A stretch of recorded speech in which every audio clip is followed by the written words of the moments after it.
Welcome to the Widowed Mom Podcast, episode 308, Widows Unfiltered, an interview with Jo Kleinsorge. Welcome to the Widowed Mom Podcast, the only podcast that offers a proven process to help you work through your grief, to grow, evolve, and create a future you can truly look forward to. Here's your host, Master Certified Life Coach, Grief Expert, Widow, and Mom, Krista St-Germain. Hey there, welcome to another episode of the podcast. So I just did my interview with Jo, and I come back and then I record the intro later, and I think you're really going to get a lot out of it. It's really cool to me. Jo and I talked about this after we were done, but we had turned the recording off. It's really cool to me to have what feels like a two full circle moment to see how Jo got hope from listening to someone else's interview on the Widowed Mom podcast, which gave her the inspiration that she could be happy again and could be okay, and then is now on the podcast paying that back. It's like makes me teary just thinking about it. So cool that I get to be part of the ripple effect of this work. So with that, I am excited to introduce you to just a powerhouse of a woman who's very honest and vulnerable. And I hope you'll get so much out of my interview with Jo. Okay, welcome, Jo. I'm glad to have you. I'm glad to be here. It's Glad weird as I that can we, be. yeah, right. Exactly. Yeah. Glad in a very weird way. Yeah. Yeah. And it's kind of surprising sometimes when I'm thinking about who do I want to have on the podcast? And then a name pops up and I'm like, wait, why have I not had Jo on the podcast yet? You know? I'm glad we're doing this. Okay. So I'm going to shut up and I'm going to let you start by just telling the listeners a little bit about yourself, kind of how you got here. Okay. Well, my name is Jo. Obviously, I live in Southwest Missouri. I've had kind of an interesting childhood growing up between Los Angeles and Kansas, but eventually actually ended up marrying my high school sweetheart. So been together with my husband since I was, I believe 17 years old. So, Wow. Well over half of my lifespan, and obviously came to your program because unfortunately I lost my husband almost 2 years ago, exactly 2 years this month, lost him to suicide. And talk about pulling the rug right out from under your entire life, because I say on surface, but it's not on surface. It really was reality, at least as far as we knew, that, we had a pretty damn ideal life. High school sweethearts, financially stable, healthy kids, traveled the world, great friends. So everything was good and we genuinely are happy. So it's hard to talk about sometimes because you want to be honest, and yet, we are happy, and yet there's obviously something going on that we don't recognize. And so literally my life within 30 minutes to an hour was completely pulled out, shaken up, and thrown all over the ground is the best way to describe it. Yeah. Became a widow with no forewarning. Started my search for some sort of support out there to try and move on and know that I would have a life again, because that's hard to believe in the beginning. Mm-hmm. What types of support did you try? What worked? What didn't? I am a very proactive person.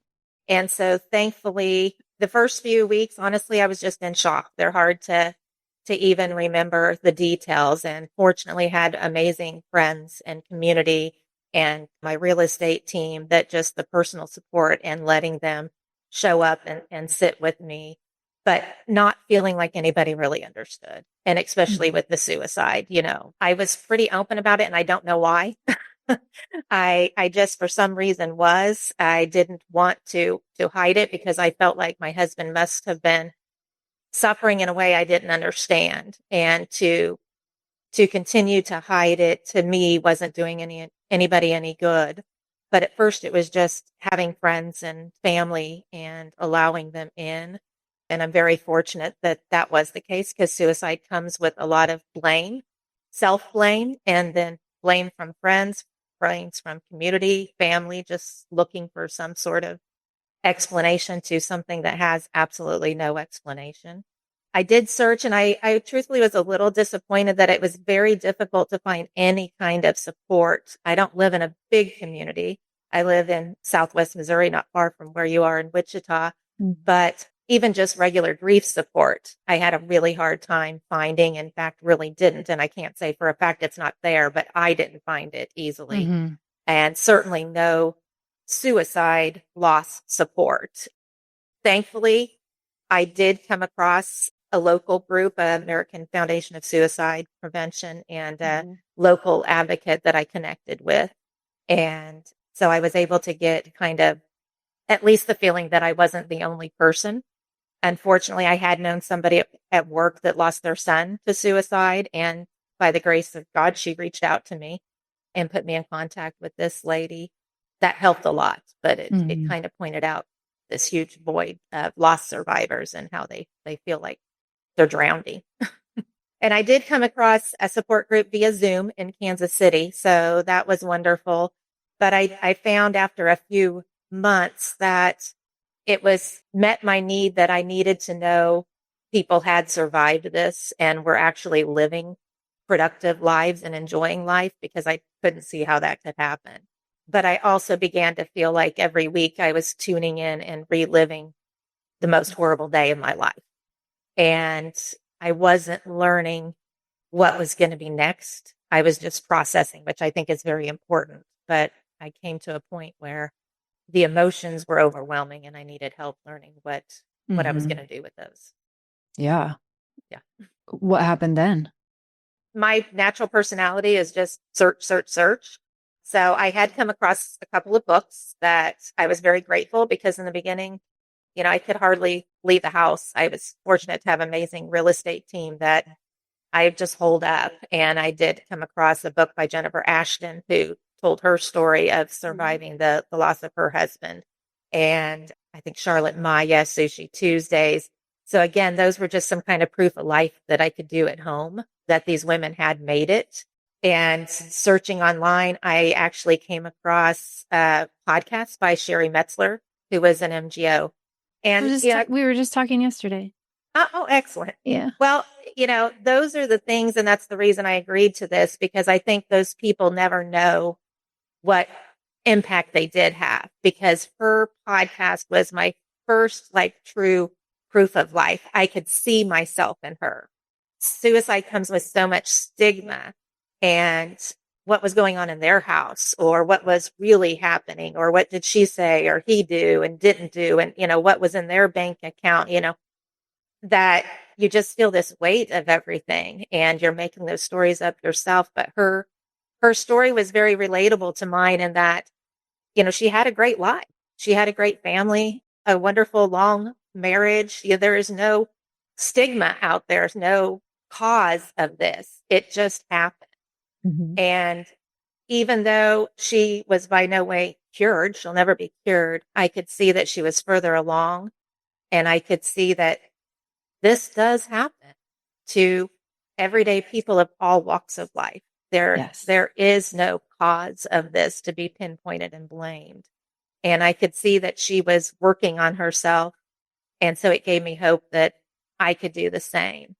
And along with, God bless, the just local widows that had reached out to me more, in my local community, who had lost their husbands, that were just my first you're not going to believe it, but you are going to survive it. But yeah, Sherry's was the first suicide loss that I really saw as a mirror I could really relate to. And so that led me to finding your website and podcast and listening to those.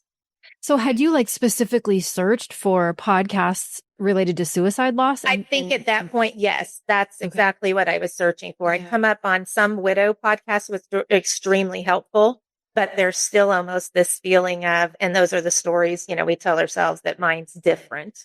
Yeah, but it is different. I mean, in so many ways, it is different. It definitely feels different. And society definitely makes us feel it's different, that there's some kind of choice in this, that they, somehow they caused this or somebody caused this. So can you talk more about that? How did you feel? What were the messages you received? What was that stigma like for you? Thankfully, I will always feel blessed to be in the community that I was in. And I'm sure there were things that maybe were spoken that I never heard. But I think I was extremely fortunate because I know many that are not, that who have been the direct attack of innuendos and accusations. I was never subjected to that. My community was extremely supportive, my friends, his family, everybody. So, but you still have this, you grew up with your whole life, this feeling of, well, strong women just suck it up. Real men are just able to make it happen. And so suicide is somehow a cop out. It's an intentional hurt. It's a failure. And, you always look at it, and I'll be candid. I'm probably guilty of that too, of someone in the back of your head thinking, not necessarily, I never blamed another person, but the victim themselves thinking somewhat, well, what was wrong with them? Why couldn't they just think their way out of this or talk their way out of this? I've come to realize there was something wrong, but no different than somebody who's got cancer or heart disease or diabetes. Their brain was not functioning correctly, Yeah. but we are conditioned to think of suicide death not the same as other deaths, that it's somehow optional. Yeah. I think it's so important what you're saying is like, even if you didn't hear it directly from someone else that said, mean things, insensitive things, untrue things, still growing up and being in a culture that says those things and has those stigmas about suicide then means we can internalize it. Yes. And then we can take those same awful stigmatization and kind of use it against ourselves unknowingly.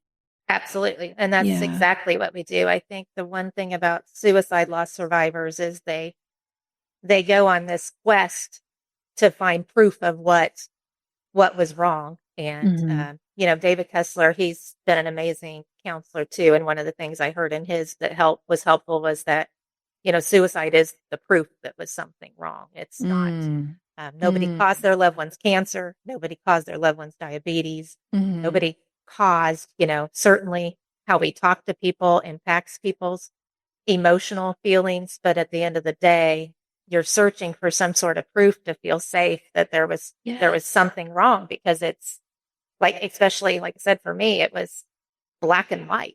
We had no mental health diagnosis. We had no impending health doom, financial crisis. And so your brain is very much just wanting to make sense of the senseless. And I heard it explained this way. Tell me if this resonates with you, because it resonated with me kind of for a different reason. But the idea being that in large part, we draw safety from understanding the timeline of the events of our lives.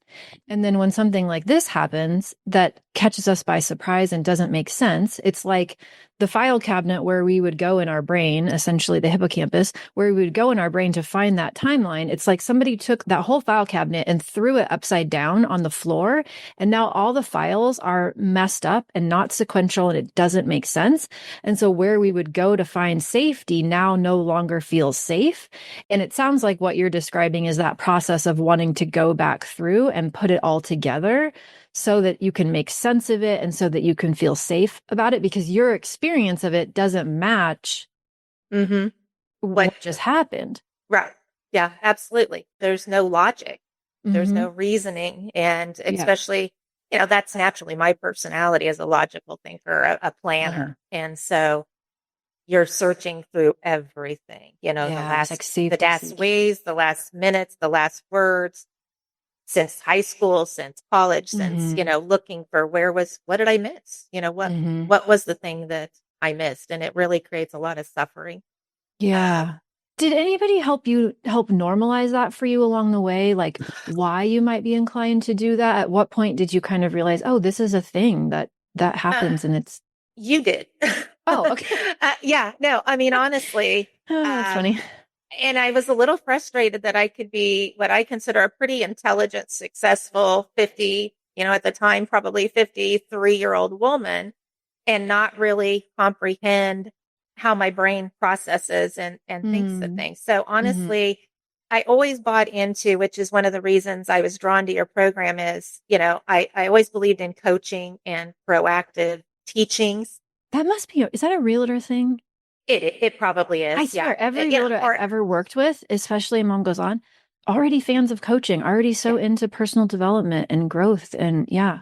Yeah. And I think it's sales, people that are entrepreneurs and salespeople that, yeah. So I did not have to be sold on that. I understood the value. I was a little intimidated by the group coaching just because of the vulnerability of, people knowing some of the most vulnerable emotions out there because we talk about a lot. Was that more because it was a suicide loss, or was that just general vulnerability in general? Not necessarily the suicide itself, although there was a little bit of a feeling of you worry that people will think that, well, her husband chose this, whereas mine, I had no choice, and so, Gotcha. But beyond that, I think it was just that I was very bought into, I was making a commitment to this and I was going to be very open. And so when you are open, I think in any marriage of 35 years, regardless, but, especially, looking back, I'm thinking, oh, well, stuff that I thought was a midlife crisis, maybe that was a symptom because he had become, a little more argumentative, defensive, unreliable. And so, you're going through this and you're talking with people candidly about being very angry. I mean, I was very angry. Rage is what drove me to, it was Father's Day and being, just absolute rage at my husband and that the situation that he had put my kids in. And, being honest about those feelings and being, recorded saying, I am so angry at my husband. I just absolutely hate what he's done to us. Or, I feel like a failure as a wife and a mother because I didn't see this. I didn't fix it. I didn't prevent it. But it came to be that group dynamics is one of the greatest strengths of, people reflecting and being able to actually process their emotions because they realize they're why was that for you? Okay, because seeing that you're not the only one. I think you're not the only one because when people really are honest, when you say, I feel like a failure because I didn't see this, I didn't prevent it, and everybody's hands go up.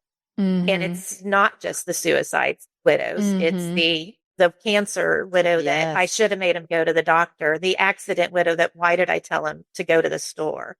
Yeah. And you start to see that these aren't you. You wouldn't say that about them. This is your brain. And that's kind of what I learned through your program is this is your brain's just natural process of trying to make sense. And it's telling yourself a story to try and feel safe. But that story isn't always to your benefit. Yeah, no, that's no joke. Yeah. That's one of the things I love too about it is having had so many conversations with people one-on-one, we tend to doubt ourselves. We tend to make ourselves wrong. And there's something so freeing about seeing the same struggle in other people that allows us to go, oh, maybe this is just what grief is like. Maybe it's not a personal failing or a character flaw. Yeah, you never want it for another person, but it does help you see that you wouldn't say these things about them. So are they true about you? Because your program talks a lot about, is that a fact? Is that a truth? Or is that something you're telling yourself? And then you kind of see, oh, I can see how maybe that's not a fact because I wouldn't say that about Wendy and her husband's death. Right. I wouldn't say that about, So then you're able to more easily pick those thoughts across apart. Yeah. I love that. Yeah.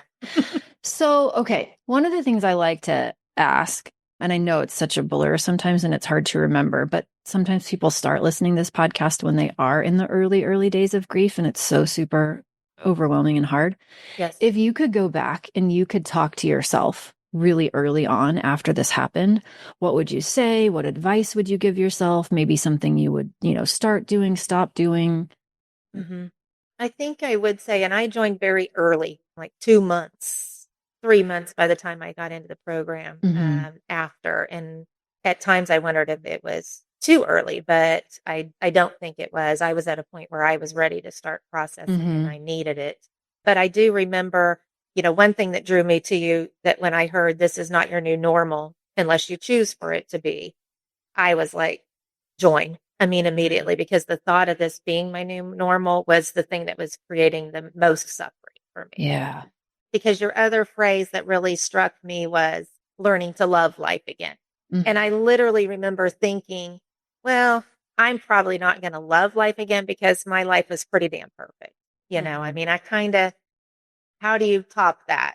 But I don't want to feel like this the rest of my life. So it's worth doing. But I would go back and say, Jo, it is possible that you will love life. It might be a different version, but don't give up the thought that your best hope is just to survive and be an example for your kids. Yeah. That there is true enjoyment out there, because I did not believe. Yeah. No, and it's such a hard thing to believe. And it can almost be a little, I don't want to say insulting. That's not Yeah, you exactly the word almost I'm feel looking for. But deceptive too. yeah, it just feels like, it's kind of betraying the relationship that you right. had. Yeah, to think Yeah. that, oh well, it's kind of feels like, well, it's okay that they're gone because I get to go on and do this next thing, and it's not what it is at all. So your mind rejects that thought, and I very much rejected that thought, but also just wanted to be healthy so that my kids would suffer because I was suffering is really it is really the mindset I came into the program with. And it did change over time that each human being deserves to be happy and healthy, and I could get there. And I'm a lot closer, but I also want people to know, obviously I'm doing great now, but when I joined your program, I mean, I was in a ball cap, holed up in the basement in tears and no hair, no makeup for months. And I still have those days occasionally. Yeah. And you know what? Like, just circling back to what you said, because I think it matters, is so what if in the beginning, the steps that we take are for our kids or whatever it is that can motivate us to get the support? It doesn't have to start with us wanting to love life again. It can just be like, okay, my dog needs me. I'm going to, Yeah.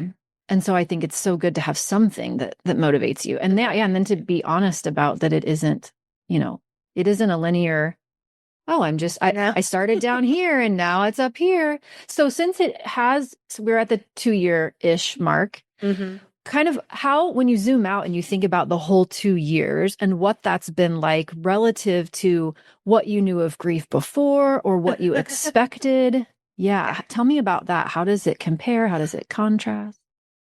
We're a very grief illiterate society, and I am 100% guilty of that. I have been very fortunate to be, and I guess you say fortunate in some ways, maybe not, because now I do see this as a normal place in our lives. But I have a very healthy family. And so I really didn't have a lot of experience with grief, especially non-traditional grief, beyond just living to be 85, 90 years old and eventually deciding you don't want a certain, medication and just, going on. That was my experience of grief very much.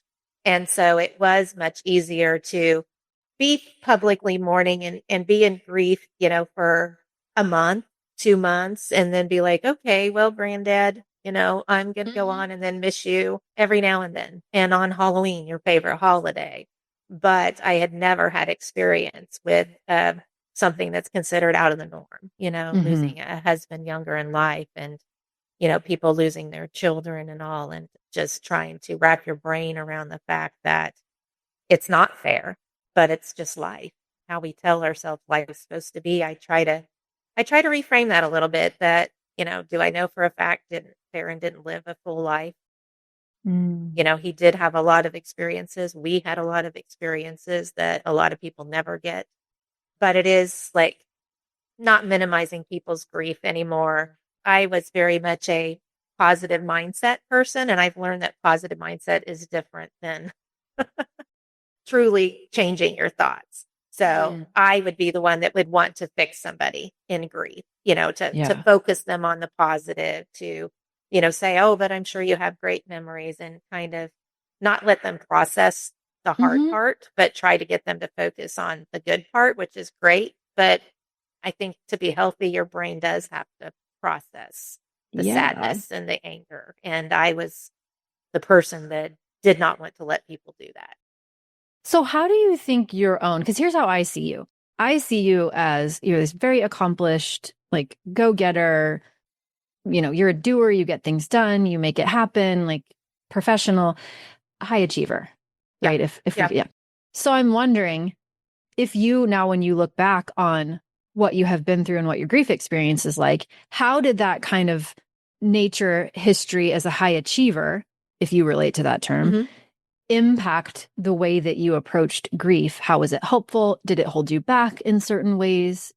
Can you talk about that? I think the helpful was that I was willing to search out resources early on to get help and feel like there had to be help rather than just thinking that I had to live in that. I think that was very much helpful. I think the flip side of that is there is almost a little bit of this survivor's guilt that, how dare you work to be happy? How dare you still want to set goals or achieve things when, you didn't prevent this or you didn't make this available for your husband. So part of it is that, and also always believing that, when you work hard, the American dream. I mean, I didn't grow up in, affluence or anything. My husband and I worked very hard, set goals, did all the books and the manuals. And, when you do these things right and you get the things and then they're all taken away, it's hard to feel like you should do that again or that you deserve to do that again because, you did it and it didn't work because look where you are now.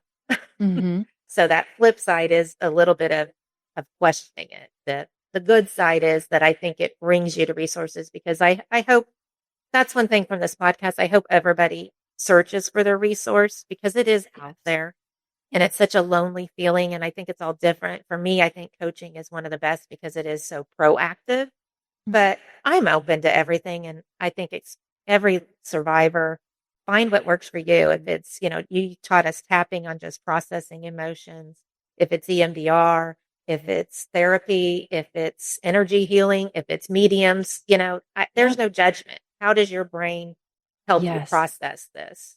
Yes. And can you be the authority on what works for you? And, Yeah. And not feel guilty about seeking it and taking advantage of it. Yes. I love that. It happens several times a week where I'm just profoundly amazed by the way that we can connect with one another over the internet, which I don't even really understand.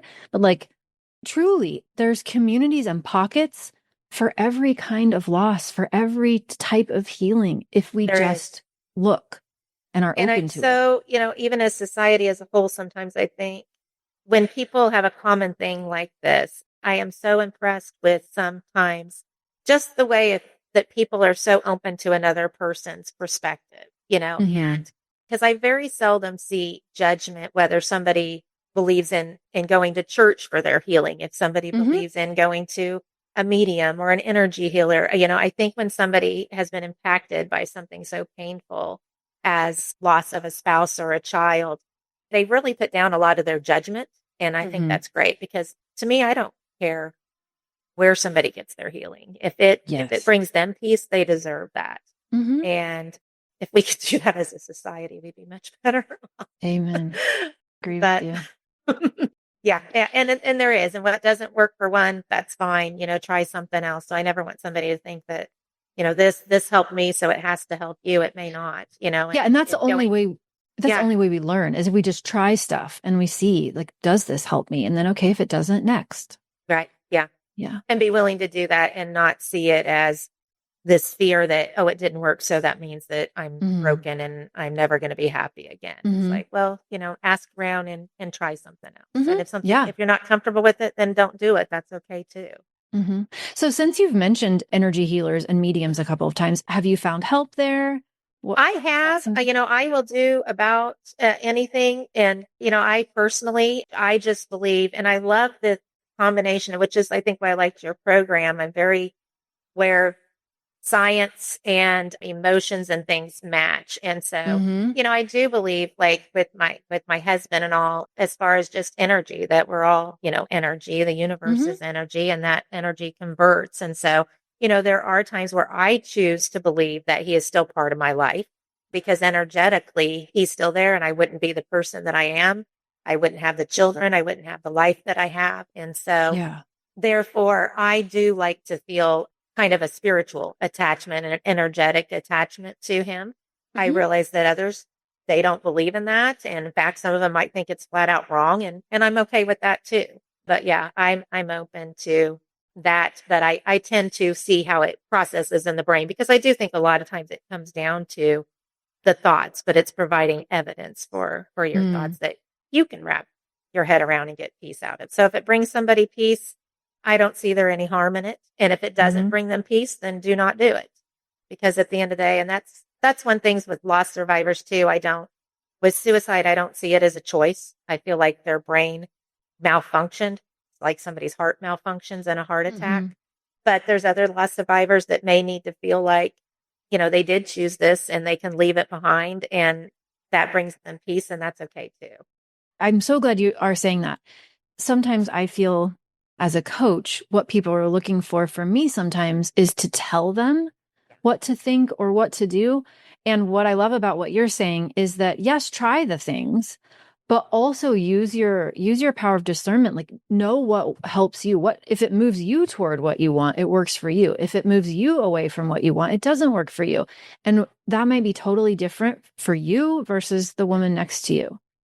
Yeah. And Nobody's right or that's wrong. how I try to approach, and it is through your training too, because something I work very much on is this thought bringing you closer to what the life you want or Mhm. further away? Because if it's Yeah. causing you pain and moving you further away, then you can try to pick away at it and change that thought. And so when people are obviously suffering, we'll see them in Facebook groups and all very early on. And I'll try to approach it as this is a thought that I find helpful. You might try it Mhm. on. And if you don't find it helpful, that's okay. There's no judgment, no Totally. hurt feelings. Yeah. Yeah. Acceptance and commitment training. It's one of their, I remember main making a principles. post around Father's Day about how angry I was Mhm. with my husband and, doing this to us. And, it very much upset somebody that, Mm.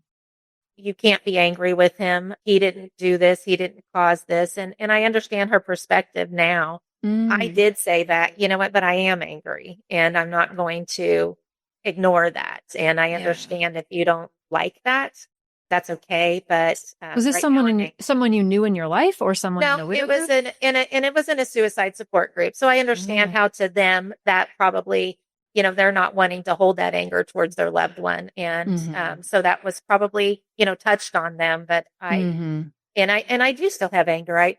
I've been able to in my mind, and it's taken a long time to get there. And there are days I don't get there, but I choose to look at it as I am very angry at his actions. There's no doubt that his actions have caused a lot of pain. I don't believe his actions were his decision or his choice because I don't think his brain was in a place at that moment to allow for that. Mhm. But it was very much his actions. And so, Mhm. I have to let that be where it is. But I can Yeah. separate that from what I believe is his soul and what his intentions are for his desires are for his family. Yeah. And for you, when you're feeling angry, and I'm imagining this other person too, right? The amount of suffering that probably gets created when we tell ourselves we shouldn't be angry, but Right. yet we're feeling anger. Hmm. Oof. Yeah. And I use your coaching because I will say to myself, of course you're angry. A wife and a mother who life was turned upside down feels angry, and that's okay. Yeah. And rather than fighting it and letting it go on for hours and days, it will go because, sure enough, 30 minutes, an hour later, and I'll be able to go. And, it's not fair, but who's to say it's fair that I have this beautiful home and this wonderful Mhm. community? So Yeah. What does fairness I'm even have to also do with it thankful anyway? for that. I'm angry at his actions and I'm thankful for the life we built together. Yeah. So back to the 2-ish year. Hmm. What is life like for you now? What are you working on next? What feels like maybe the next growth edge for you, either in your grief or just generally speaking? It's hard. I have done so much. And at times when I question myself, I do have to sit back and look, the gap in the gain because I want to check off all the boxes and be healed Hmm. and put a little bow on everything. But I've done a lot on my own, finished a lot of projects, and I still have a major project that Darren and I had started that I'm Hmm. completing now, which is a remodel of an investment property. And so I'm working on that. You've helped me a lot with not trying to future cast things so much and Mm. just, make a decision day by day, because I did create a lot of overwhelm for myself trying to lay out the future plan of everything, Mm. and finally came to the point where, financially I can take it day by day. So, I'll make those decisions as they come along. So I'm finishing that investment property. If it plays out the way I see, I would like for it to be some sort of center that can, provide space for support groups and healing Yeah. groups and of all different types and natures. And maybe it will and maybe it won't. So I'll see when it's Mm-hmm. done how it plays out. But I'm kind of doing that. So, I've learned that I've always been a very strong person. I think that comes from my mother and my family. So I never questioned my abilities to do things, but I very much questioned my true enjoyment of Mm-hmm. activities in life. And I am enjoying life. I'd Mm-hmm. say it's kind of the 80-20 rule, where 80% of the time Mm-hmm. I generally enjoy time with friends and family. I love my NGO. I have various different text groups of NGO women that I talk with. I went to Yeah. Colorado with Tammy over New Year's. I've Mm-hmm. traveled with others on cruises. And, then there's the 20% where I wake up and go, Ooh. this is still my life. How did this happen? Mm-hmm. And it's hard for people that are watching that are new. That first year it's very hard. It really is. And I'd like to say that, it's not, but that grief just hits all sides of your life. Mm-hmm. And it's difficult, but if you just hang in there day by day, you'll start to get better. And I always hated people saying the second year was harder than the first, because it's like, Uh-huh. well, thanks. Right. Really That looking gives forward to that. that gives me a lot.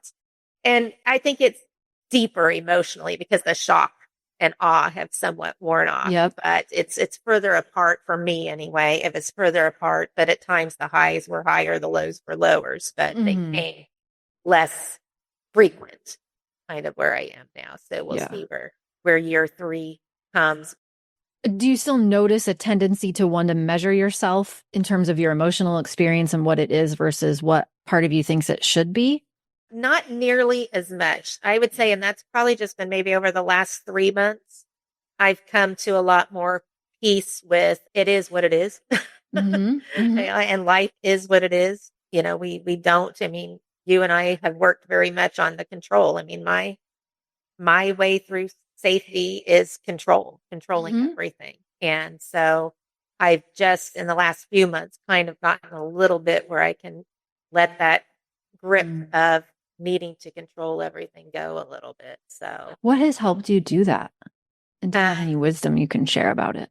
honestly, I think it is just very consistent thought work and recognizing and reminding myself that ultimately, unfortunately, there isn't control. We only control ourselves, and sometimes we don't have control over what happens there Mm-hmm. either.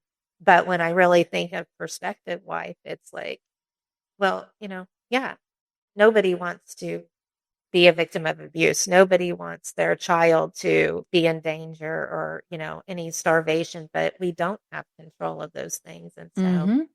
if I can recognize that, I kind of have to recognize in my own life that, I can set goals and intentions, and I think that's great. And manifestation, I believe in all of that. But ultimately, I have to let go of the fact that safety and success is only when I control everything. Yes. It's a hard Sometimes lesson to crappy learn things happen too. to good people and good things happen to crappy people. Yes. It is a And hard it's concept. so hard when you think about like the hierarchy of needs. Like we need to feel safe to be able to pursue the self-actualization and all the other Yeah. stuff. And it's like such a pickle Yeah. when that Yeah. is the way you have found safety. Hmm. Yeah, Yeah. absolutely. Can we circle back to the pleasure bit? Because Uh-huh. I feel like you're really good at this. At least that's how I see you. Like you seem to be really good at scheduling time for yourself and doing fun things and taking adventures. And I know that doesn't come naturally to a lot of people who are listening. Has that always been natural for you? Have you had to work at that? How do you like make those things a priority for yourself? I think that I did just grow up with a genuine love of travel. Now, we didn't travel internationally or anything. We didn't have the money of that, but camping and I think the fact that I did grow up in very diverse, like from farmland, Kansas to, Van Nuys, California, I always Mm-hmm. enjoyed seeing different people approaching things differently and the different cultures. So it was always important to me that I set time aside to do those. And I always knew that I wanted our children to experience different lifestyles and not be pigeonholed into, this is all Mm-hmm. you know, and everybody lives this way, because they don't. But I do think it was a lot to do with my real estate and the company that I work with at Keller Williams, the brokerage.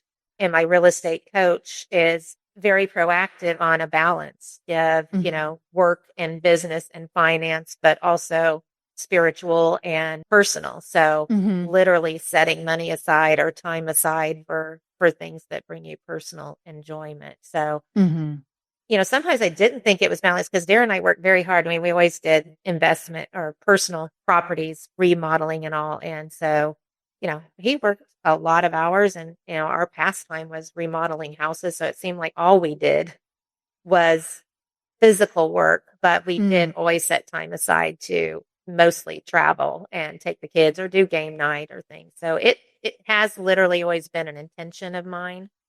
And I think somewhat lifestyle, but then through my coaching program with my business coach, a more mindful process to it. Mm-hmm. How easy or difficult was it to keep those priorities after Darren died? It was very difficult. Yeah. And I don't know for a fact I made the right choices, but now I think they served me well. But I know very matter of fact, I mean, I had already had a trip planned for just 6 weeks or so after he died to Mexico for Mother's Mm-hmm. Day with my mom and my son. And, I think that my inclination was to not go because I was in such grief. And I kind of made myself go, and I don't know for a fact if that was the right choice. I do sometimes wonder, it's like, was that good for my son or not good for my son? But I just kind of felt like I literally did it because I was afraid if I didn't, I would get stuck. I was Mm-hmm. afraid to quit living life because I was afraid if I didn't keep living life, that I would get stuck and feel this way forever. So Mm-hmm. there were times I did things that I honestly didn't really enjoy them. But I just reminded myself, you know where the airport is. You have a car. You can leave anytime you want. So I just kept chipping away at things. And slowly I started to see that I started enjoying them more and Mm-hmm. more. But I did keep, doing hiking trips with my friends, Mm-hmm. going on vacations and spring break. I'm so glad I asked that question Yeah. because, right? I mean, I think that's a useful thing to know. Like, not that it's really about was it the right or wrong choice necessarily, but just, okay, sometimes I'm going to continue to make similar choices and the fuel might be fear, Hmm. but Yeah. also it might take me where I ultimately want to go, Right. which is to keep prioritizing these things that feel important to me, even if, the impetus is not, oh, let's go have fun and Yeah. pleasure is important. It's more like, no, actually, I'm feeling some fear and I'm afraid I'm going to stay stuck. And so I'm going to keep doing these things so that I don't. I think that's a Yeah, great you're thing to certainly remind not yourself. sitting on the beach in Mexico, 6 or 8 weeks after your husband passes and having the same experience you used to Woo! have. Yeah. And that's Yes. not it. And yet there Yeah. also was a sense of peace and everybody's different on that too. I draw peace from things he and I had in common. And I know some widows, it's almost the opposite. They bring up the memories or the emotions are painful. But for Mm-hmm. me, going to places we travel together, doing things we do together, I draw peace on that. So Mm-hmm. even though I wouldn't say I was like having a vacation, I was at peace being with my son and my mother away from everything happening here Mm-hmm. and appreciating the beauty of the beach and the sunset and the simplicity of the people where I like to travel and the friendliness. So that Mm-hmm. helped. But yeah, it was not exactly a joyful experience, but it met me where I needed to be somewhere else. And I am glad I did it. And I understand why some people can't do it because it's not always Yeah. easy.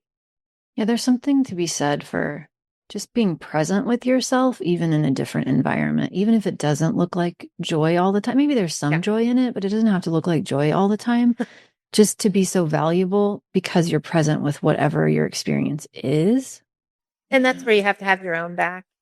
because I did go again probably close to a year later and spent a couple weeks, and friends came that travel with Darren and I, and that's another thing. I mean, this is not just us as a family. I mean, this was Mm. traumatic for our Mm-hmm. friends and our community and his coworkers. So suicide is a very ripply effect that people Yeah. don't often see.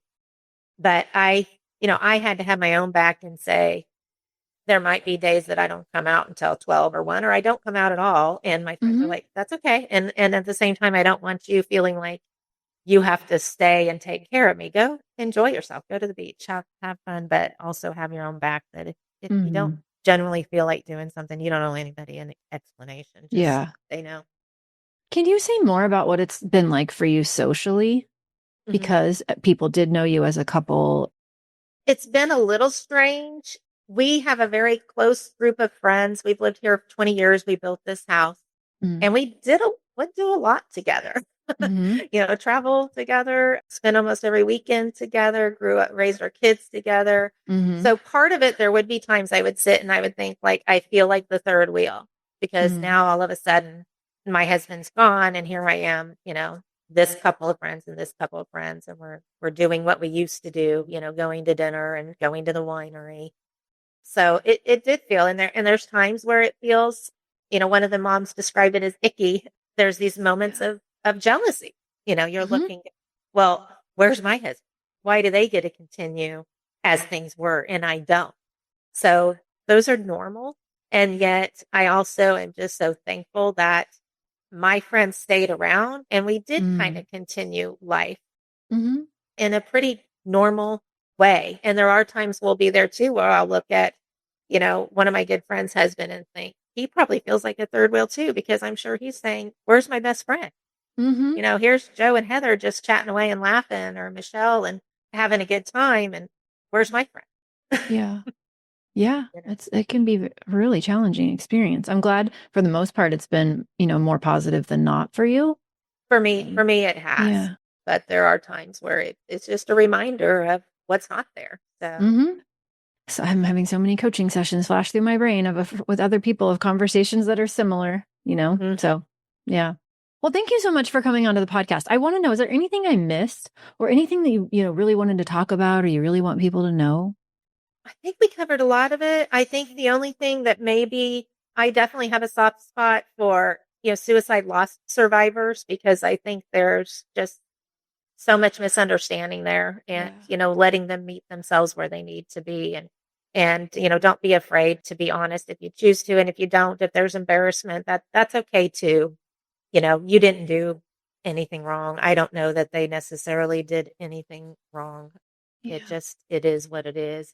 And I think the one other thing is just helping to change a little bit the stigma around suicide altogether, which to me encompasses mental and emotional health. That's Mm-hmm. one of the things I love about your program, that it plays a little bit into that survivor's guilt, because there are times I will say, well, how dare you learn this at 54 and go on to have a good life? Mm-hmm. Why didn't you know this and teach it to your husband? Why didn't you Yep. teach this to your kids when they were in grade school? Why didn't you? And, you know, it's not. So I do think as a society, we can be more open to dialogues about emotional health earlier on, because I think a Mm-hmm. lot of the resources we see for suicide is at the point of crisis. You Yes. know, people don't ask for help. They don't have access to help or resources until they're at the crisis point. And Mm-hmm. unfortunately, at that point, it's too late for a lot of people. Mm-hmm. And even the medical community, I don't think, views emotional and mental health the same as they view physical health. A lot For don't, some sure. do. So I think we need to change that. And I think that if we could provide more information earlier in life on these emotions, just like what I learned in your program, the Yes. less I fight the anger, the less I fight the sadness, the faster it Yes. processes. And there are tools to help process that. So I think if our kids learned that these emotions of shame and anger and embarrassment and loneliness are okay, Mm-hmm. and that real boys and big girls don't just suck it up, you can Right. process them. That's, I think, when we'll actually start to see a decline in these catastrophic numbers that we're seeing on Mm-hmm. suicide loss. And I I think that's hope what it's we're going to take. I hope we're headed in that direction. I mean, I feel like maybe it's because of the work that I do and because I'm in it every day, it's easier for me to see how it's becoming a more normal conversation to have because it's more normal for me than it used to be. I don't know if my perception of that is skewed, but I sure am hopeful that it's people like you, right? You come and you do the work and then you learn and then it ripples out into the world. Yeah. Yeah. And I think that is, I'm like you. I think we're starting to see more, but just 2 years ago, I saw very little. So I think it is the bubble I'm in. My hope is just that, my kids' generation is better at recognizing and processing emotions and that they don't feel like that it's an embarrassment to say something's not right and I need help or that, and let's face it, I mean, you are stigmatized and you are afraid you're going to pay more for insurance or lose your insurance or lose your job when you ask for help. That's so far been the course. And so that part is going to take a while to overhaul. Yeah. So I'm more vocal in hoping that my husband's friends, other people in the community that are where he is, and I don't know for a fact if he even saw it himself. I don't. But hopefully they'll be able to ask for help and get it earlier. And then certainly as generations come up, then I'd like to see processing emotions be more of a natural part of our education. And I don't want to put it on the schools. They can't handle everything, but certainly if kids learn how this adrenaline and these feelings are normal because that's actually how your brain works, I think that, they would judge themselves less. And that's probably just as valuable as learning a moon cycle or, dissecting a frog. Yes. So. Maybe more valuable, some might argue. Jo, thank you so much for coming on the podcast and for being willing to be open and honest with people. I know it will help. And I'm going to tell Sherry we had a full circle moment. As you were talking about Sherry, it was like making me so emotional because I remember how I'm going to cry now. Just think about like how dark it was for her. Yeah. And to like come and do all the work that she did. And then for you to hear that and for you to feel inspired by that and feel heard by that. Yeah. And she even drove down and met me in Kansas City for a weekend. And it was transformative for me. It really was. And I was still kind of in a brief coma at that moment. So for her to do that, and those are the little things. I had a couple of widows here in town that just said, let's go to dinner. And this was very early on. And, so just, if nothing else, just being able to reach out to someone and say, hey, I don't know what you're going through, but I'm here. And and it feels so good to be able to do that for someone when you remember how dark it felt. Yeah. Amazing. Well, I know people are going to get a lot out of this, so thank you so much. I appreciate you. If you like what you've been hearing on this podcast and want to create a future you can truly get excited about even after the loss of your spouse, I invite you to join my Mom Goes On coaching program. It's small group coaching just for widowed moms like you, where I'll help you figure out what's holding you back and give you the tools and support you need so you can move forward with confidence. Please don't settle for a new normal that's less than what you deserve.